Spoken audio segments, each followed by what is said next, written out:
할렐루야. 여러분, 어느덧 2026년의 한 달을 보내고 둘째 달의 첫 주를 우리가 맞이하게 됐습니다. 여러분, 이번 한 달도 하나님의 주시는 은혜 안에서 평강과 기쁨을 누리시고 하나님의 나라를 이루어가는 복된 삶이 되시기를 주님의 이름으로 간절히 축원합니다. 우리 옆에 분과 인사 나누겠습니다. 하나님은 당신을 사랑하십니다. 잘 나오셨습니다. 사랑하고 축복합니다. 네. 저는 오늘 집사님이 봉독한 본문 말씀을 가지고 심히 좋았더라라는 제목으로 하나님 말씀 함께 나누고자 하는데요. 여러분, 세상에 살아가는 대부분의 사람들은 자기의 가치와 자기의 존재를 사회적 신분이나 또는 내가 무엇을 많이 가지고 있느냐로 평가하려고 합니다. 그래서 세상에 높은 지위를 가지고 있으면 자존감과 자신감이 높아지죠. 또 많이 가지면 가질수록 자부심이 많아지고 자신감도 함께 상승됩니다. 그런데 그러다가 사회적 신분을 잃어버리거나 내가 가진 것을 다 잃어버리게 되면 어떻게 될까요? 내 자신의 가치 또한 사라져버리죠. 자존감도 떨어지고 자신감도 약해지면서 절망과 낙심 가운데 가지 않겠습니까? 자, 그런데 성경에 등장한 사람들은 그렇지 않았다는 거예요. 그들은 가진 것이 없음에도 불구하고 부유한 자처럼 살아갔습니다. 신분이 낮고 낮음에도 불구하고 주인처럼 떵떵하게 왕자처럼 살아갔습니다. 여러분 보세요. 모세는요, 도망자였습니다. 그런데 바로왕 앞에 가서 당당하게 요구하는 용기를 보이지 않습니까?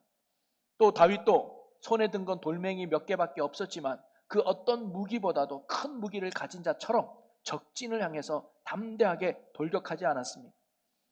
또 아브라함도 고향을 떠나서 낯선 땅에 갔을 때 전혀 기죽지 않고 오래 산 사람처럼 주인처럼 당당하게 살아가지 않았습니까?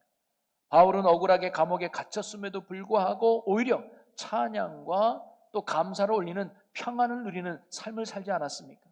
그들은 어떠한 환경과 상황과 처지 속에서도 그것을 뛰어넘는 자존감과 또는 자신감과 평강이 넘치는 삶을 그들은 살았던 것이죠. 여러분, 그러면 무엇이 이들로 하여금 어떠한 형편과 상황 속에서도 기죽지 않고 신바람 나게 당당하게 살아가게 했을까요? 그들의 능력이 있었던 건 아닌 것 같습니다. 여러분, 그것이 바로 복음의 능력인 줄로 믿으시기를 바랍니다. 복음이 그들도 하여금 그렇게 살아가도록 변화시킨 거예요.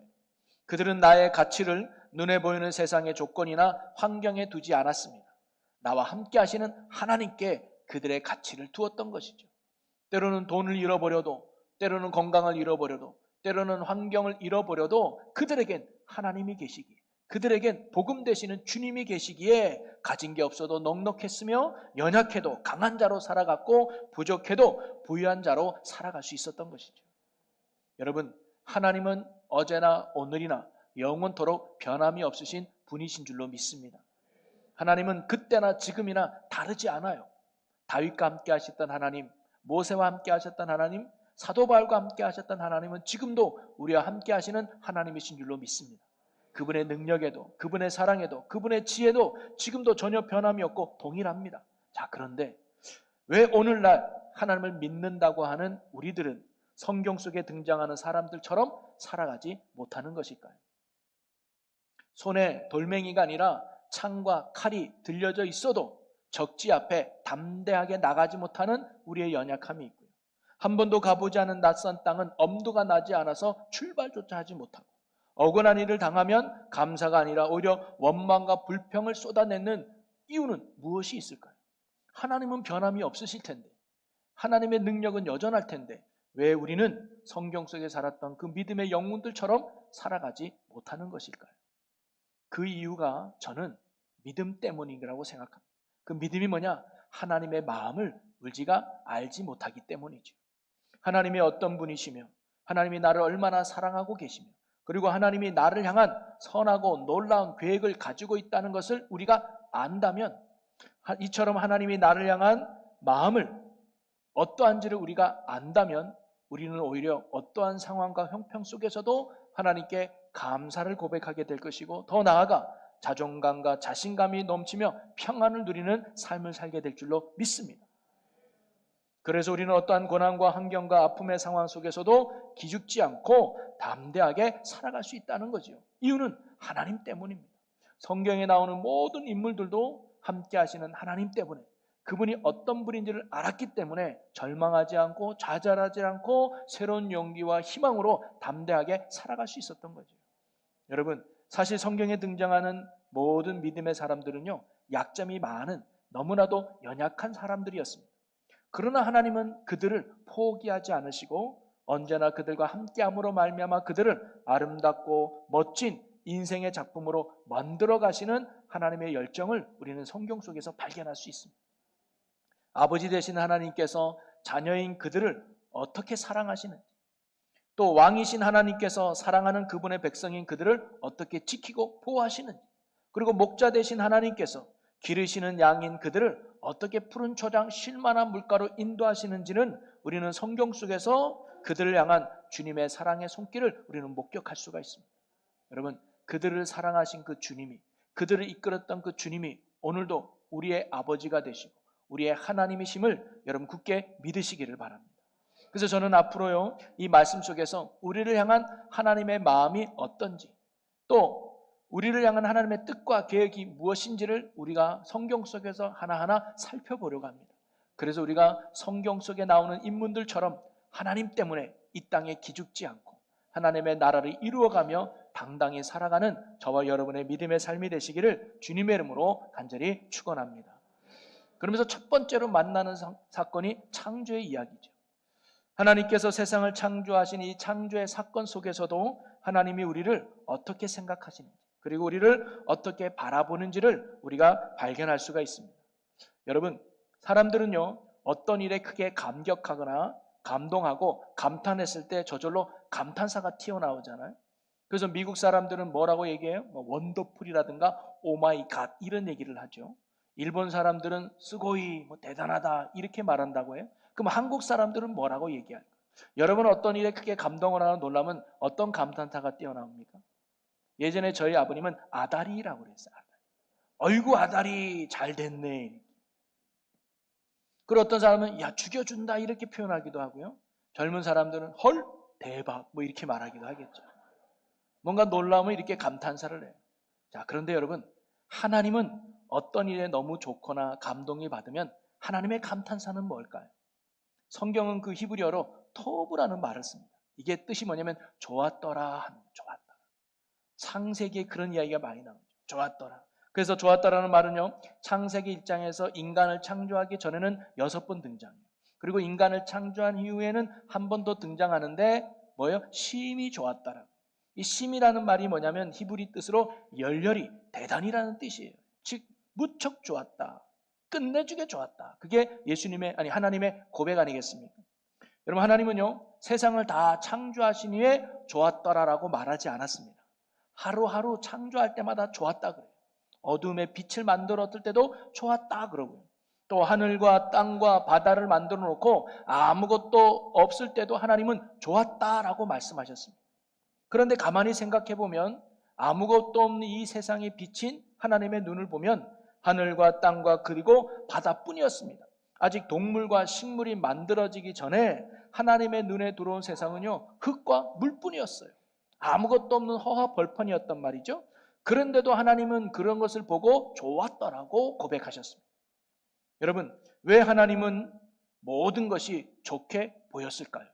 아무것도 없는 땅을 보면서, 아무 물고기도 없는 바다를 보면서, 아무것도 없는 하늘을 보면서 좋았다라고 말씀하신 이유가 뭘까요? 물론 하나님이 만들었기 때문에 좋았다라고 하실 수 있지만 그 안에는 더 깊은 의미의 좋았다라는 내용이 담겨져 있습니다. 이렇게 생각해 보면 될 것 같습니다. 한 아버지가 사랑하는 아들이 이제 결혼을 하게 됐어요. 그래서 집이 필요했습니다. 그래서 이 아버지는 아들 내외가 살 집을 직접 지어주고 싶었어요. 그래서 그날부터 집을 짓 터전을 찾아 나섰습니다. 햇빛도 잘 들어와야 되고요. 겨울에는 따뜻하고 여름에는 시원해야 될 지역이었습니다. 그리고 조용하면서도 교통이 불편해진 곳을 찾았겠죠.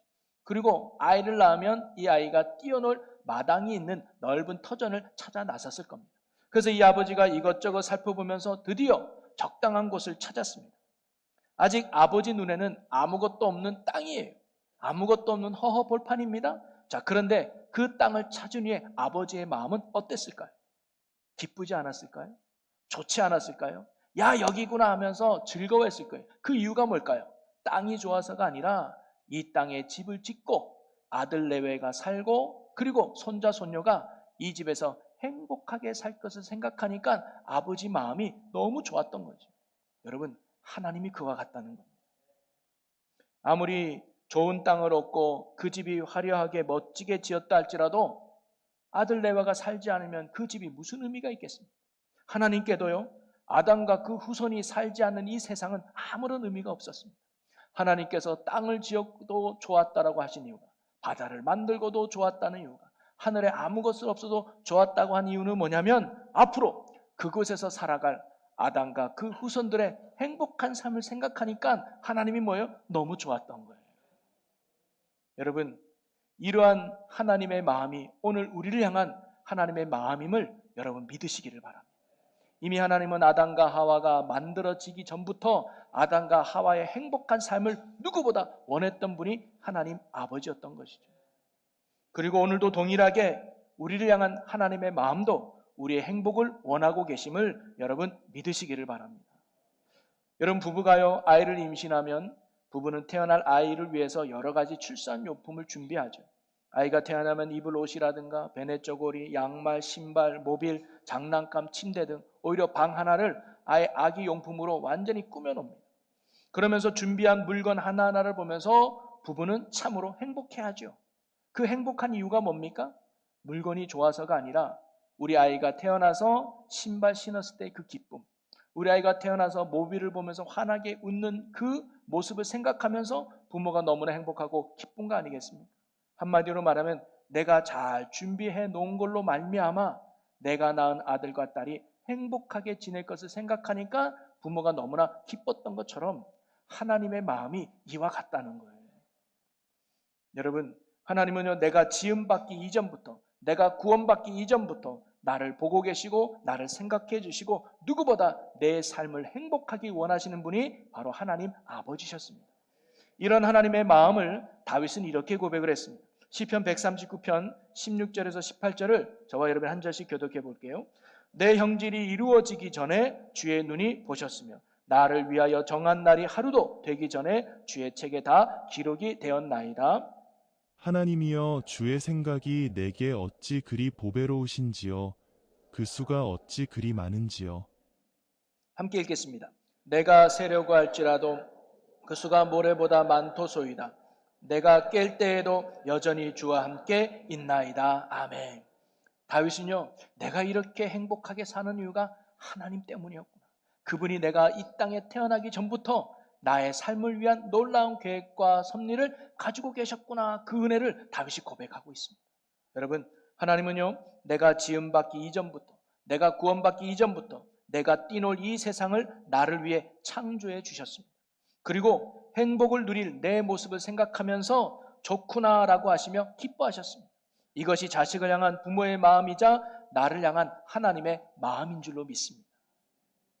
그러기에 창세기 1장의 창조의 이야기는요, 나를 향한 하나님의 마음을 보여주고 있습니다. 누구보다 나의 행복을 원하시는 하나님의 마음, 그리고 그 나의 행복이 하나님의 기쁨이 된다는 것을 창세기가 보여주고 있습니다. 여러분, 우리를 만드신 하나님은 우리의 행복을 누구보다 원하시는 분이신 줄로 믿습니다. 하나님이 창조하신 세계는 바로 아담과 그의 후손들이 행복하게 살아가도록 마련해 주신 은혜의 동산이었던 것이죠. 그와 마찬가지로 하나님은 이미 태어나기 전부터 저와 여러분의 행복을 위해서 내 인생에 은혜의 동산을 예비해 두고 계셨던 것입니다. 그리고 그 속에서 하나님과 함께 행복한 삶을 살아가기를 하나님이 원하셨던 것이죠. 그러기에 여러분, 우리가 어떠한 환경 속에 태어났든지, 우리가 지금 어떤 환경 속에 있든지 그것은 우리의 행복과 우리의 축복을 위한 하나님께서 예비해 두신 창조의 세계임을 믿으시기를 바랍니다. 때론 우리에게 주어진 환경이나 상황이 마음에 들지 않을 수도 있죠. 또는 연약하고 불편하며 아쉬운 부분도 많이 있을 것입니다. 그러나 그 속에서 하나님은 나를 아름답게 빚어가시고 멋지게 만들어 가서 참된 행복을 누리기를 원하시는 분이 하나님 아버지라는 거예요. 다윗도요, 도망자라고 하는 어두운 환경에 놓여 있었지만 그것은 다윗을 더 복되게 하시려는 하나님의 은혜의 과정임을 우리가 알 수 있죠. 요셉에게도 노예로 팔려가고 억울하게 감옥에 갇히는 환경이 있었지만 그것은 그를 더 복되게 하시려는 하나님의 창조의 세계였다는 것을 우리가 알 수 있습니다. 그러게 여러분, 우리가 이 땅에서 정말로 복된 삶을 살기 위해서, 행복한 삶을 누리기 위해서 우리는 이런 하나님이 나를 얼마나 사랑하고 있다고 하는 이 마음을 깨닫고, 그리고 나를 향한 하나님의 섭리와 주권을 인정하는 것부터 행복한 삶이 시작되는 겁니다. 비록 내가 지금 어려운 환경에 있다 할지라도, 비록 내가 지금 힘든 가운데 있다 할지라도 이것은 나를 힘들게 하려는 것이 아니라 나의 행복을 위해서, 나의 기쁨을 위해서 하나님이 예비해 주신 길이구나라고 믿을 때 우리는 성경 속에 나오는 믿음의 영웅들처럼 인내하고 이겨내며 승리할 수 있는 것이죠. 그러기에 사랑하는 여러분, 이 땅에서요 우연히 태어나는 사람은 아무도 없습니다. 하나님은 우리의 행복을 위해서 우리에게 생명을 주셨고 우리를 이 땅에 태어나게 하셨습니다. 그런데 우리가 불행하고 행복하지 않은 이유는 뭘까요? 하나님이 나의 행복을 위해서 나를 이 땅에 태어나게 하셨고 나를 구원해 주셨는데 왜 우리가 이 땅에서 행복하지 못하고 불행하게 살아갈까요? 그것은요 환경이 나빠서가 아닙니다. 사람이 나빠서가 아닙니다. 바로 우리가 죄를 지은 죄인이었기 때문입니다. 그래서 그 행복을 잃어버린 겁니다. 결코 하나님이 만드신 세상이 나빠서 또는 내 주변의 사람이 나빠서 내가 고통 속에 불행 속에 사는 것이 아니라 죄로 인해서 행복의 주체인 하나님을 우리가 잃어버리기 때문에 우리가 행복하지 못하는 거예요. 그래서 하나님은 우리가 이런 죄의 문제를 해결받고 다시금 하나님과의 관계가 회복되어져서 하나님 안에서 행복한 삶을 누리기를 누구보다 하나님이 원하셨습니다. 그래서 이 땅에 구원자 되시는 예수 그리스도를 이 땅에 보내셨고 그분의 십자가의 보혈로 말미암아 우리의 모든 죄를 사하여 주셨고 우리가 다시 하나님 안에서 하나님이 주시는 참된 행복을 누리며 살아갈 수 있도록 구원을 베풀어 주신 분이 하나님이라는 거예요. 그래서 우리는 예수님을 복음이라고 말하는 겁니다. 복음이 뭐예요? 복된 소식이에요. 이런 복된 소식, 이런 기쁨의 소식이 어디 있겠냐? 그래서 우리는 예수님을 복음이라고 말하는 것입니다. 사랑하는 성도 여러분, 하나님은 우리가 이 땅에 태어나기 전부터 우리를 기뻐하셨고 우리의 행복을 누구보다 원하셨습니다. 그리고 우리가 행복하게 살아가는 것을 하나님이 너무나도 기뻐하시는 모습이었습니다. 그러기에 우리가 이 땅에서 해야 할 일은 다름이 아니라 하나님을 떠나지 않고 그분의 사랑과 섭리를 확신하며 믿음 안에 한 걸음 한 걸음 살아가는 데 있는 줄로 믿습니다. 우리가 이러한 믿음의 삶을 살아갈 때 하나님은 우리의 인생의 나무에 행복의 열매를 30배, 60배, 100배로 맺어지게 해 주실 줄로 믿습니다. 또한 하나님께서 우리를 얼마나 귀하게 여기고 특별한 존재를 만들었는가를 창조하는 이야기를 통해서 인간을 어떻게 만드셨는가를 보면 우리가 알 수가 있는데요. 하나님은 사람을 지을 때 다른 피조물과는 다르게 지었죠. 크게 두 가지입니다. 하나는 하나님의 형상대로 지었다고 나와요. 우리 1장 27절을 같이 읽어봅니다. 하나님이 자기 형상 곧 하나님의 형상대로 사람을 창조하시되 남자와 여자를 창조하시고 하나님이 다른 건 말씀으로만 창조했는데 인간만 하나님의 형상대로 만들었다. 여기서 형상은 하나님의 외모를 닮았다는 것이 아니라 하나님처럼 가치와 존재 있는 자로 우리를 만들었다는 거예요. 즉 인간은요 하나님과 같이 하나뿐인 존귀한 존재, 소중한 존재로 하나님이 만드셨다는 겁니다. 그 무엇과도 바꿀 수 없는 내가 가장 존귀하게 여기고 내가 가장 소중히 여기는 존재가 바로 저와 여러분들이라는 거예요. 여러분 세상은 돈이 많이 가지고 있느냐 없느냐로 사람을 평가합니다. 세상의 지위가 높냐 낮음으로 사람을 차별하죠. 그러나 하나님은 그런 거 보지 않습니다. 여러분이 세상에 어떻게 살아가든 여러분이 세상에 어떤 위치에 있든 여러분이 많이 가졌든 적게 가졌든 그걸로 우리를 하나님이 평가하지 않습니다. 하나님이 우리를 보시는 건 내 형상대로 만든 그 무엇과도 비교할 수 없는 가장 소중하고 가장 존귀한 존재임을 하나님이 오늘 우리를 그렇게 바라보고 계신다는 거예요. 이런 믿음을 가진 자가 이런 하나님께 존귀한 자로 살아간다는 확신을 가진 자가 이 땅에 담대하게 살아갈 수 있는 거 아니겠습니까? 또 하나 하나님은요 흙으로 만드시고 그 코에 생기를 부어넣었다고 그래요. 우리 2장 7절을 읽어보겠습니다. 여호와 하나님이 땅의 흙으로 사람을 지으시고 생기를 그 코에 불어넣으시니 사람이 생형이 된지라. 여러분 하나님께서 사람을 부드러운 흙으로 요리조리해서 아주 아름답게 만드셨습니다. 그러나 단순한 흙덩어리로 만든 게 아니라 그 코에 생기를 부어넣었다고 그래요. 생기는 뭐냐면 살아있는 호흡입니다. 즉 하나님의 호흡, 하나님의 영을 인간에게 부어줬어요. 그랬더니 사람이 생명이 되었다고 그래요. 생명은 뭐냐면 살아있는 영혼이라는, 그때부터 인간은 살만 나는 인생, 생명력 있는 인생, 행복한 삶을 살게 된 줄로 믿습니다. 그러기에 인간과 다른 피조물 간의 가장 큰 차이점과 가치와 의미가 있다면 단순히 하나님의 형상으로 만들어진 것이 아니라 흙으로 만들어진 우리 안에 하나님의 영인, 호흡이 들어왔다는 거예요. 한마디로 하나님과 함께하는 존재가 저와 여러분인 줄로 믿으시기를 바랍니다. 이처럼 하나님의 생기인 하나님의 영이 우리 안에 거할 때, 우리가 하나님과 함께할 때 생명력 있는 삶을 누릴 수 있고 참된 행복을 누리는 삶을 우리가 살아갈 수 있게 될 줄로 믿으시기를 바랍니다. 사랑하는 성도 여러분, 오늘 창조의 장면을 통해서 우리를 향한 하나님의 마음이 어떤가를 오늘 우리가 나눠보았는데요. 한마디로 말하면 하나님은 저와 여러분의 행복을 누구보다 원하십니다. 그것을 또한 하나님이 기쁘게 여기시고요. 그리고 어떤 피조물보다 가장 소중히 여기는 게 저와 여러분들이라는 사람이시죠. 하나님은 모든 인류가 하나님의 품 안에서 하나님과 함께 사는 가족이 되기를 원하셨습니다. 그리고 모든 인류가 하나님 나라를 누리는 행복 공동체가 되기를 원하셨어요. 그래서 하나님과 함께 하나님이 지으신 이 세상 속에서 인간들이 생육하고 번성하고 충만하기를 원하셨습니다.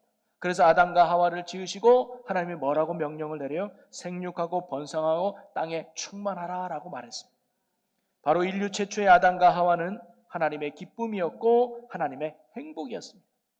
그리고 하나님의 가족 공동체가 온 땅에 충만해지도록 생육하고 번성케 하는 것이 하나님의 꿈이었습니다. 하나님의 형상으로 지음받은 인간이, 하나님의 생기가 들어간 인간이 하나님과 더불어서 이 땅에서 행복하게 사는 것이 하나님의 소원이었단 말이에요. 그런데 이 땅에 죄가 들어와서 그런 행복을 우리가 잃어버린 거예요. 그리고 다시 하나님은 예수 그리스도를 통해서 그 하나님의 나라 꿈을 이루기를 원하십니다. 우리를 향한 그 마음이, 우리를 향한 그 소원이 지금도 우리를 향해 있음을 여러분 믿으시기를 바랍니다. 하나님은 우리가 이 땅에 태어나기 전부터 우리의 행복을 꿈꾸며 좋아하셨습니다. 그리고 그 어떤 무엇보다 우리를 가장 존귀하게 여기시는 분이 바로 아버지 하나님이시라는 거죠. 여러분, 이처럼 하나님이 무엇보다 나의 행복을 원하고 계시고 내가 이 땅에서 복되고 행복하게 살아가는 것이 하나님의 기쁨이라는 것을 우리가 안다면, 그래서 나의 행복을 위해서 지금도 하나님이 나를 지키시고 인도하시고 섭리하시고 계획하신 것을 우리가 안다면 우리는 성경 속 인물들처럼 신바람나게 신앙생활을 할 수 있는 거 아니겠습니까? 슬픔을 넘어서 기쁨으로, 절망의 자리에서 소망으로, 그리고 두려움의 자리에서 담대함으로 살아갈 수 있는 거 아니겠습니까? 그러니 여러분, 오늘 저와 여러분이 나를 이토록 귀히 여겨주시고 나의 행복을 누구보다 원하시는 하나님의 이러한 마음을 깊이 깨닫고 하나님의 사랑 안에서, 그리고 하나님의 뜻 안에서 구원의 행복을 누리며 하나님 나라를 이 땅 가운데 이루며 살아가는 저와 여러분 모두가 될 수 있기를 주님의 이름으로 간절히 축원합니다. 우리 이 시간 오늘 우리에게 주신 말씀 붙들고 함께 결단하며 기도하기 원합니다. 주님, 우리가 이 땅에 태어나기 전부터 우리의 행복을 누구보다 원하셨던 주님, 우리가 이런 주님의 마음을 알고 이제 주님과 더불어 이 땅에서 참된 행복과 하나님의 나라를 이루며 사는 자 되게 주옵소서라고 우리 이 시간 다 같이 주여 한번 외치고 우리 함께 통성으로 기도하겠습니다. 주여! 오 살아계신 하나님, 누구보다 우리의 행복을 원하시고 누구보다 우리의 복된 삶을 원하시는 하나님, 그래서 예수님을 보내주셨고 그래서 오늘도 우리와 함께 하시길 원하신 하나님, 그 하나님의 마음을 알고 주님을 향한 우리의 시선을 빼앗기지 않고 주님을 향한 우리의 마음을 품고 예수 안에 살아가는 자가 되고 하나님 안에 사는 자가 되게 하여 주옵소서. 그래야 하나님 주시는 은혜 속에서, 하나님 주시는 사랑 속에서, 하나님 주시는 능력 속에서 이 땅에 참된 행복과 하나님의 나라를 이루어가는 축복의 자녀들 되게 하여 주시옵소서. 아멘. 이끄심을 감사합니다. 성령 하나님 온전히 주관하여 주옵소서. 감사합니다. 하나님 이끄시고 주관해 주옵소서. 할렐루야. 사랑과 은혜가 충만하신 아버지 하나님, 오늘 창조의 말씀 속에서 우리를 향한 하나님의 마음을 알게 하시니 감사합니다. 우리가 태어나기 전부터 우리를 기뻐하시고 또 우리의 행복을 꿈꾸셨던 그 하나님의 사랑의 마음을 오늘 우리가 온전히 마음 깊이 새기게 하여 주시옵소서. 삶의 가치를 환경에서 찾는 것이 아니라 하나님의 사랑에서 찾는 우리가 되게 하여 주옵소서. 그래 하나님의 사랑 안에 거하고 하나님과 함께하는 것이 내 인생의 참된 가치임을 알고 우리가 하나님 안에서 참된 평안과 기쁨과 소망을 누리며 사는 우리 모두가 되게 하여 주시옵소서. 그래서 이 땅에서 하나님의 나라를 온전히 이루며 누리며 사는 주의 백성들 되게 하여 주시옵소서. 이제 이 시간 이후에 우리를 위해 몸을 찢기시고 피를 흘리신 예수 그리스도의 십자가의 사랑을 기억하며 성찬의 자리로 나아가려 합니다. 사랑의 주님, 우리가 떡과 잔을 받을 때 단지 현식적으로 참여하지 않게 하시고 우리를 구원하신 주님의 은혜를 깊이 마음에 새기는 은혜의 시간이 되게 해 주시옵소서. 그래서 성찬을 통해 다시금 내 안에 그리스도가 살아 역사하는 생명의 삶을 살게 하여 주시옵소서. 우리 행복을 누구보다 원하시고 우리를 사랑하시는 우리 주 예수 그리스도의 이름으로 기도하옵나이다. 아멘.